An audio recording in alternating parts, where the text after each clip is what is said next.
আজকে দুপুরে এই যে খেতে বসে পড়লাম। আজকে প্রথমে খাচ্ছি এখানে আলু আর টমেটো একদম পেঁয়াজ বেরেস্তা করে বেশি করে শুকনো লঙ্কা দিয়ে মাখিয়েছি।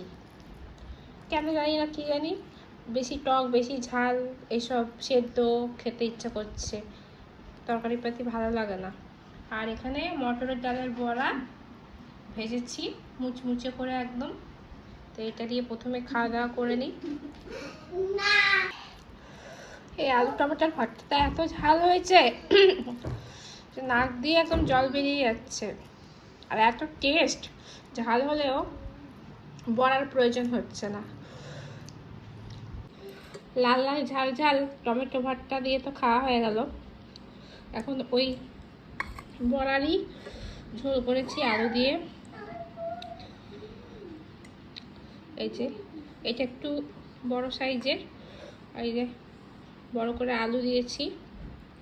এর মধ্যে দেখুন ঝোল ঢুকেছে, দেখুন এই দেখুন, দেখছেন ফুলে উঠেছে কি সুন্দর।